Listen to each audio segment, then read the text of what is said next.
जी हाँ दोस्तों, अब आपका म्यूचुअल फंड मैनेजर भी कर पाएगा फ्यूचर एंड ऑप्शंस में ट्रेड। ये बात सही है क्योंकि सेबी ने एक नया investment fund, specialised investment fund launch कर दिया है, जिसका लास्ट ईयर एक कंसल्टेशन पेपर आया था और अब उसके अराउंड गाइडलाइंस आने जा रही हैं। तो इस वीडियो में डिटेल में चर्चा करने वाले हैं कि ये जो फंड है बेसिकली किस तरीके से इसमें इन्वेस्टमेंट होगा, कैसे ये लॉन्च होंगे, पूरा डिटेल में चर्चा करूंगा इस वीडियो में। Welcome to my channel invest with Keshav. Channel को जरूर सब्सक्राइब कर लें, लाइक कर लें, ताकि आपको इस तरीके की इंफॉर्मेटिव वीडियोस टाइमली पहुंच पाए। तो सबसे पहले वीडियो को स्टार्ट करते हैं। एसआईएफ होते क्या है और किस तरीके से सेबी ने जो कंसल्टेशन पेपर लास्ट ईयर निकाला था उसके अराउंड अब हमें रेगुलेशन आती हुई दिख गई है। तो प्रॉब्लम स्टेटमेंट यहां पर सबसे बड़ा यह था कि बहुत सारे ऐसे लोग थे मार्केट के अंदर जो बेसिकली या तो म्यूचुअल फंड के अंदर इन्वेस्ट करते थे या फिर सीधा पीएमएस के अंदर इन्वेस्ट करते थे। और म्यूचुअल फंड के अंदर बहुत सारे प्रॉब्लम्स ये थे कि उनके अराउंड जो रेगुलेशंस थे, जैसे आप किसी एक स्टॉक के अंदर 10% से ज्यादा इन्वेस्ट नहीं कर सकते, आप उसके अंदर फ्यूचर और ऑप्शंस को सिर्फ एज अ हेजिंग इंस्ट्रूमेंट ही यूज कर सकते हो। इस तरीके के बहुत सारी चीजें थी जो म्यूचुअल फंड को थोड़ा सा जो लोग रिस्क लेना चाहते हैं मार्केट के अंदर, उनके थोड़े पक्ष में नहीं जाती थी। मतलब अगर मैं एक सिंगल स्टॉक के अंदर 25% 30% इन्वेस्ट करना चाहता हूं तो म्यूचुअल फंड मैनेजर को वो अलाउड नहीं था। तो इसी सारी प्रॉब्लम्स को दूर करने के लिए इस वजह से लोग क्या करते थे, काफी अनरजिस्टर्ड जो लोग होते थे, जो एडवाइजरी करते थे या अकाउंट मैनेजमेंट करते थे, उन लोगों के पास जाने लगे। तो सेबी ने अब इसके बीच का जो ये जो बेसिकली ब्रिज था इन्वेस्टमेंट अमाउंट के, अगर आप देखोगे तो म्यूचुअल फंड का अमाउंट आपको 500 रुपए से स्टार्ट हो जाता है और पीएमएस स्टार्ट होता है सीधा 50 लाख से। तो ये बीच का जो एक गैप है बेसिकली 1 लाख से लेकर 50 लाख तक का, इसके बीच का कोई प्रोडक्ट है नहीं जहां पे आप इस तरीके की सारी चीजें कर पाओ। तो इसी को दूर करने के लिए सेबी ने इसका कंसल्टेशन पेपर निकाला था लास्ट ईयर और अब उसके ऊपर हमें कुछ रेगुलेशंस आते हुए मिल रहे हैं। और इस जो प्रोडक्ट है इसका नाम है एसआईएफ, स्पेशलाइज्ड इन्वेस्टमेंट फंड। अब इसके अंदर ये जो सारी चीजें हैं जिसकी वजह से ये इश्यूज क्रिएट होते थे, वो सारी चीजें आप यहां पर कर पाओगे। तो इसके अंदर आप फ्यूचर एंड ऑप्शंस भी कर पाओगे, लॉन्ग शॉर्ट भी कर पाओगे, सिंगल स्टॉक के अंदर आप एक्सपोजर भी ले पाओगे। ये सारी चीजें यहां पर दूर कर पाओगे। मैं आपसे अपनी स्क्रीन भी शेयर करूंगा जहां थोड़ा डिटेल में चर्चा करेंगे। बट मोटा मोटा जो प्रॉब्लम स्टेटमेंट है वो इसी को दूर करने के लिए इसके अराउंड ये रेगुलेशंस और ये फंड निकाला गया है। तो आपको क्या समझ में आता है इससे कि किस तरीके की चीजें हो सकती हैं, एक बार मैं आपसे डिटेल में चर्चा करता हूं, आपसे स्क्रीन शेयर करता हूं और किस तरीके से बन रहे हैं सारी डिटेल्स में आपसे एक बार चर्चा करता हूं। चलिए दोस्तों एक बार चलते हैं स्क्रीन के ऊपर।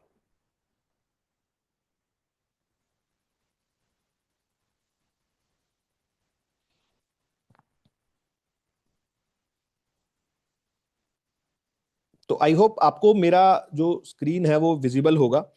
तो आज हम बात यहां पर करने वाले हैं स्पेशलाइज्ड इन्वेस्टमेंट फंड के ऊपर, जैसा कि मैंने आपको बताया। और इसके ऊपर सबसे पहले तो जैसा भी हम डिस्कस कर रहे थे कि जो आइडिया है वो बेसिकली ब्रिज, जो ये गैप बना हुआ है इन दोनों का जो गैप है उसको ब्रिज करने के लिए प्रोडक्ट लाया गया है। अब ये जो प्रोडक्ट है वो बेसिकली कौन लॉन्च कर सकता है, तो जितने भी mutual fund, registered mutual fund AMCs हैं, जिनको 3 साल का experience with AUM 10,000 crore in preceding 3 years.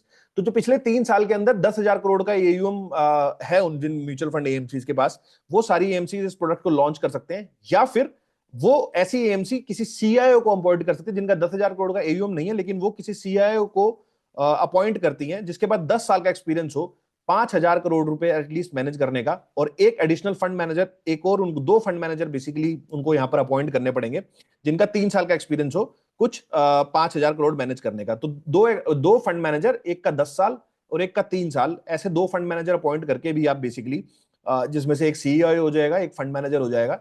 तो बेसिकली इस तरीके से भी आप जो भी एएमसी है वो इस प्रोडक्ट को लॉन्च कर सकती है। अब उसके अलावा कितना मिनिमम रिक्वायरमेंट होगा, तो minimum investment required threshold is 10 lakh per investor across SIF strategies offered by an AMC. That's a significant jump from regular mutual fund. Interestingly, AMCs must ensure that SIF has a strict brand name and logo to clearly differentiate it from the mutual fund business. तो अभी जो ये AMCs हैं basically वो जो काम करती हैं बेसिकली उसके अंदर इस प्रोडक्ट को जब ये लॉन्च करेंगी तो इसका एक ब्रांड लोगो अलग से होगा। और स्पेसिफिकली इनको इंस्ट्रक्शन है कि बेसिकली आपको इससे थोड़ा डिफरेंशिएशन करके इसको करना है, ताकि पता चलना चाहिए कि कोई इन्वेस्टर जो है वो बेसिकली आपका जो इन्वेस्टमेंट कर रहा है उसको पता चलना चाहिए वो एसआईएफ के अंदर इन्वेस्ट कर रहा है, और उसका अलग से इनका ब्रांड लोगो होगा एसआईएफ का, और एक अलग तरह से उसको डिफरेंशिएशन किया जाएगा जो अलग बाकी म्यूचुअल फंड वो एमसी ने जिसने लॉन्च किए हुए हैं। एंड सेकेंड पार्ट जो इसका है, one of the most exciting aspect of SIF is their ability to use derivative more aggressively, जैसा कि मैंने आपको बताया। Unlike traditional mutual funds which can only use derivative for hedging and portfolio rebalancing, SIFs can take unhedged short positions to derivative up to 25 of the net assets। तो basically आप 25% तक इसमें short positions भी बना पाओगे। तो अगर किसी फंड मैनेजर को ऐसा लगता है कि बेसिकली मार्केट यहां से गिर सकता है और उसके अंदर वो पोजीशंस बनाना चाहता है, उसके अंदर भी फायदा कमाना चाहता है, तो बेसिकली वो यहां पर ऐसा कर पाएगा। लेकिन up to 25% of the net asset, अगर 100 रुपए का है तो 25% की वहां पर आप पोजीशन उसके अंदर बना सकते हो। And this opens the door for more sophisticated investment strategies. तो उसके अंदर काफी सारी इन्वेस्टमेंट स्ट्रेटजीज भी वो यूज कर पाएगा, जिसके अंदर डेल्टा हेजिंग और वो सब चीजें भी आ जाएंगी। तो जो सारा गैप था बेसिकली वो कहीं ना कहीं यहां पर इस प्रोडक्ट के अंदर पूरा करने की कोशिश की गई है। उसके अलावा अगर मैं देखता हूं जो आप बाकी के इसके पार्ट है, दैट थर्ड पॉइंट जो इसके अंदर है, what's particularly interesting about these fund is flexibility in redemption frequency.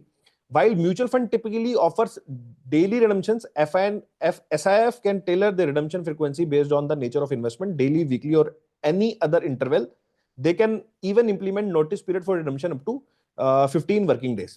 तो जैसे कि आपको पता है कि म्यूचुअल फंड के अंदर तो आप डेली रिडम्पशंस भी डाल सकते हो, डेली अपने ऑर्डर्स भी डाल सकते हो, लेकिन यहां पर जो रिडम्पशन का फ्रीक्वेंसी होगा वो फंड मैनेजर या उस एएमसी के ऊपर निर्भर करेगा, और एटलीस्ट वो इसके अंदर 15 दिन का नोटिस पीरियड भी मांग सकती है। तो मतलब क्योंकि यहाँ पे आपकी फ्यूचर एंड ऑप्शंस में पोजीशंस होंगी, और अगर आप चाहते हो कि या एएमसी चाहती है जब ये एक्सपायरी निकल जाए या इस एक्सपायरी के बाद ही मैं पे आउट दे पाऊंगा, तो एटलीस्ट कम से कम 15 दिन का वो नोटिस पीरियड मांग सकती है to cut off your positions in the market, और उसके बाद ही आपको पे आउट दे। तो ये सारी चीजें यहाँ पर हो सकती हैं। तो थोड़ा सा सोफिस्टिकेटेड प्रोडक्ट हो गया यहाँ पर, और ऐसा भी हो सकता है कि अब वो 15 दिन का नोटिस पीरियड भी हो सकता है और चाहे वीकली भी हो सकता है, और डिपेंड हर एक प्रोडक्ट का अलग अलग कि किस तरीके से उसके अंदर वो काम हो रहा है।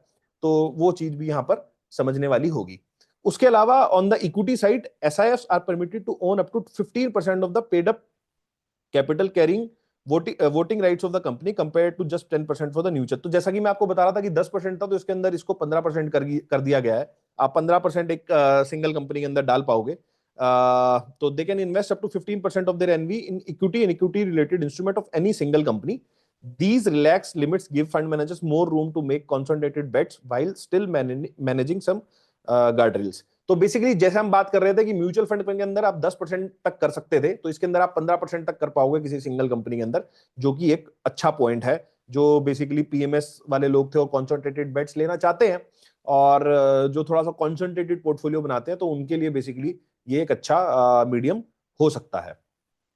उसके अलावा इसमें बात करते हैं तो SEBI is clearly trying to prevent retail investor for jumping into these higher risk product by setting that 10 lakh minimum investment. तो मिनिमम इन्वेस्टमेंट जो यहाँ पर होने वाला है वो बेसिकली 10 लाख रुपए होने वाला है। And they are also requiring AMC to monitor their threshold daily and ensure there is no breaches if total investment value falls below 10 lakhs due to the decline in NAV, that's okay. अगर इस वाले बस case में ये कहा जा रहा है कि मिनिमम इन्वेस्टमेंट इज 10 lakhs, जो 10 लाख रुपए से आप इस प्रोडक्ट के अंदर इन्वेस्ट कर पाओगे। लेकिन अगर किसी वजह से वैल्यू 10 लाख रुपए से नीचे आ जाती है ड्यू टू मार्केट मूवमेंट, तो उसको पैसिव ब्रीच माना जाएगा। और उसके अलावा 10 लाख रुपए से इसको हम पैसिव ब्रीच मानेंगे। और अगर आप उसमें रिडीम करना चाहते हो तो लास्ट जो इसमें पॉइंट लिखा हुआ है, but in that case you can only redeem your entire remaining capital. But उसके अलावा कोई भी ऐसा ब्रीच नहीं आना चाहिए। मार्केट की वजह से अगर कोई 10 लाख रुपए से नीचे इन्वेस्टमेंट आ जाता है कि M2M आ जाता है, तो उसको उसमें कंसीडर नहीं किया जाएगा, और मिनिमम इन्वेस्टमेंट यहां पर 10 लाख रुपए होगी। Another interesting aspect is the risk disclosure framework. Similar to mutual fund disclosure, SI will feature something called a risk band with 5 levels from lowest to highest risk. This is designed to help investor understand they're getting into. AMFI will be issuing the detailed standard for risk band by 31 मार्च 2025। तो इसके अंदर risk band बनाए जाएंगे, जिस तरीके से mutual fund में riskometer होते हैं, आपने देखा होगा वो जो एक रिस्कोमीटर बना होता है उसके अंदर ग्रीन रेड करके बना होता है, और इसके अंदर भी सेम बैंड्स आएंगे। तो उसके अंदर लोएस्ट रिस्क, हाई रिस्क, ये सब मेंशन किया जाएगा। तो ये तो थोड़ा मतलब जिस तरीके से म्यूचुअल फंड में होता है सेम उसी को इसमें करा गया है। उसके अलावा अगर मैं इसके में अंदर देखता हूं तो for those curious about the transparency, SIFs will disclose their portfolio including derivative instrument on a bi-monthly basis, especially at the end of the May, June, September, November, January and March. These disclosure will be available on both the MCA website and MFI website within 10 days from the close of the month. तो basically ये सारे months होंगे उसमें मई, जून, सितंबर, नवंबर, जनवरी और मार्च।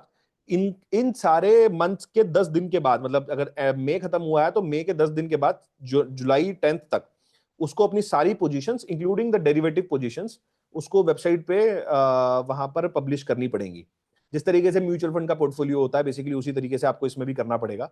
और उसके अलावा मैं देखता हूं something worth noting is that the distribution requirement, if you are a mutual fund distributor looking to sell SIF products, you need to pass the NISM 8 common derivative certificate examination. This ensures that only qualified advisors can guide investor through these more complex products. तो ये एक अच्छी चीज है कि basically SEBI ने इसमें बोला है कि जो भी म्यूचुअल फंड डिस्ट्रीब्यूटर्स हैं, जो म्यूचुअल फंड प्रोडक्ट को डिस्ट्रीब्यूट करते हैं, एमएफडीज बोलते हैं जिनको, वो जिनका ये जो NISM 8 क्लियर है, आपको ये NISM 8 क्लियर करना पड़ेगा, इस एग्जाम को क्लियर करना पड़ेगा to sell this product to your clients. तो अगर कोई एमएफडी अपने अपने ये प्रोडक्ट अपने क्लाइंट्स को देना चाहता है तो बेसिकली उसको ये एग्जाम क्लियर करने के बाद ही वो इसको दे पाएगा, क्योंकि ये थोड़ा सा सोफिस्टिकेटेड प्रोडक्ट है और आपको इसमें डेरिवेटिव्स की नॉलेज होना जरूरी है, तभी आप अपने क्लाइंट्स को ये दे सकते हो। तो ये वाला जो पार्ट है वो बेसिकली वो इसमें एडिशनल दे दिया गया है कि एमएफडीज को ये क्लियर करना पड़ेगा। उसके अलावा जो हम बात इसके अंदर देखते हैं, the circular also mandate that all advertisement and promotional material for SIF must carry a standard warning stating investment in specialised investment fund involves relatively higher risk including potential loss of capital, liquidity risk and market volatility. Please read all investment strategy related documents carefully before making investment decision. तो ये तो वही mutual fund वाला ही basically हमारा standard disclosure होगा। तो इसमें ये देना पड़ेगा इनको कि पोटेंशियल लॉस ऑफ कैपिटल भी हो सकता है इसके अंदर आपका, क्योंकि आप डेरिवेटिव्स में काम कर रहे हो। और कहीं ना कहीं एक वेलकम स्टेप है मेरे हिसाब से, क्योंकि इस तरह के प्रोडक्ट की मार्केट में बहुत ज्यादा नीड थी। इस तरह का प्रोडक्ट होता नहीं था, लोगों की डिमांड थी, जो लोग हायर रिस्क लेना चाहते हैं अपने 5-10% ऑफ पोर्टफोलियो से, तो वो वैसा यहाँ पर था नहीं। तो एक वेलकम स्टेप है। आई थिंक ये चीज अच्छी काम कर सकती है मार्केट के अंदर। आपको क्या लगता है मेरे को कमेंट सेक्शन के अंदर बताओ कैसा लगा आपको वीडियो अगर अच्छा लगा है तो लाइक करें, शेयर करें। अगर इन्फॉर्मेटिव लगा तो चैनल को जरूर सब्सक्राइब कर लें ताकि आपको इस तरीके के इन्फॉर्मेटिव वीडियोस टाइमली पहुंचते रहे। तो चलिए दोस्तों, इस वीडियो को यहीं समाप्त करता हूं, मिलता हूं आपसे अगले वीडियो में इसी तरह के कुछ नए और इंटरेस्टिंग टॉपिक के साथ। चलिए दोस्तों, नमस्कार, जय हिंद।